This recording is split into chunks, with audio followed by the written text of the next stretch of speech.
नाम बदलने से मतलब है कानून का, कृषि कानून जो आप काला कानून बोल रहे हैं, 3 कृषि कानून, नाम बदलने में क्या रखा है? नाम आप कुछ भी रख दीजिए, मतलब जो डब्बा है वो कुछ भी हो, लेकिन उसके अंदर क्या है वो आपके लिए मायने रखता है। तो वो तो तमाम चीजें ऐसी सरकार लचीला रुख दिखा रही है जो आपके पक्ष में, जैसे एमएसपी आप चाहते थे, लिखित में आश्वासन मिल रहा है।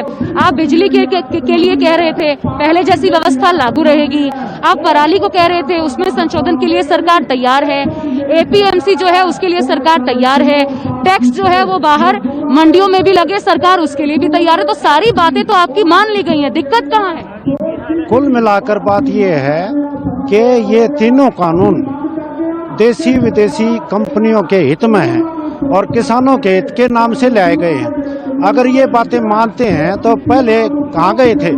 ये तो 5 जून को ही कह रहे थे कि किसानों के हित में है, सितंबर में पार्लियामेंट में कहा किसानों के हित में है। अब ये क्यों कह रहे हैं कि ये कमी हम दुरुस्त कर देंगे?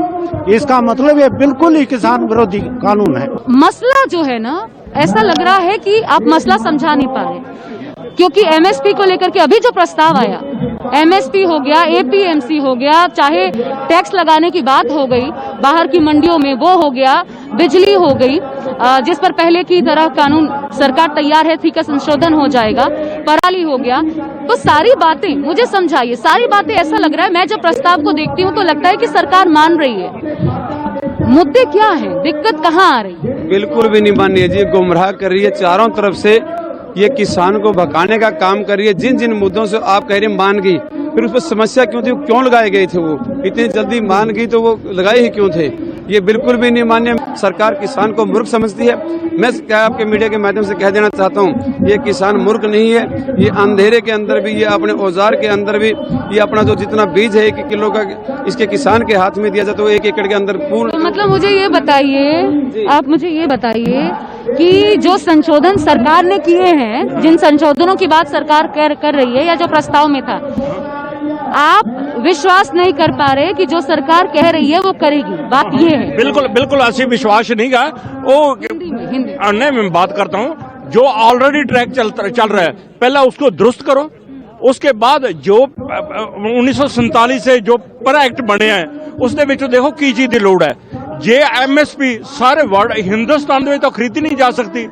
जे 2 फसलों के बाद एमएसपी 25 फसलों की होती है, 2 फसलें खरीदती आप गवर्नमेंट एमएसपी पर, बाकी क्यों नहीं खरीदती? पहला वो दुरुस्त करे, नवा ट्रैक बाद में लेके आए। जे उसमें फर्क है, मध्य प्रदेश का चूना पंजाब में क्यों बिकता है, झारखंड का क्यों बिकता है? वो 11 की हमारे फालका में एक्सपोर्ट क्वालिटी है 11 की, वो बफर स्टॉक भी हमें विदेशी मुद्रा भी मिलती है, वो मध्य प्रदेश से लेती, क्यों लेती है? जे सरकार अच्छी है, एमएसपी है तो वहां क्यों नहीं खरीदती? एमएसपी ना की है। अब ਅਸੀਂ डिमांड करते हैं जे पहला तो पूरे इंडिया दे विच एमएसपी पर खरीदे, नवा ट्रैक बाद में लेके आवे, पुराने ट्रैक को दुरुस्त करे। तो ये, लेकिन मुझे फिर एक बात समझ नहीं आती, अगर पुराना ट्रैक इतना बेहतर था, आपकी रेल उस पटरी पर इतनी अच्छे से किसानों की दौड़ रही थी, तो किसान आत्महत्या क्यों करता है? पहले क्योंकि ये सिर्फ नहीं इंडिया पंजाब के किसानों तो नवे ट्रैक। अभी आपने पूरे देश की बात की ना कि सब पूरे देश में एमएसपी। मैं बताता हूँ, जो पंजाबी है ना अगवाई वो ही करती है। 1857 में अगवाई पंजाब ने की थी। रेवोल्यूशन जो लाता है ना पंजाब का 72 है। हम आड़तियों को जो हमें दिन पर रात देते हैं उनको तो बिचौलिया कहते हैं। हमारे आड़तियों तो हमारे भाई है, उनको बिचौलिया मत कहना। है भी यहाँ पर ऐसे एक आड़ती हमारे साथ, इसलिए मैं आपसे जानना चाहती हूँ, ये क्या खाई, आपको लग रहा है कि खाई पैदा करने की कोशिश की जा रही है?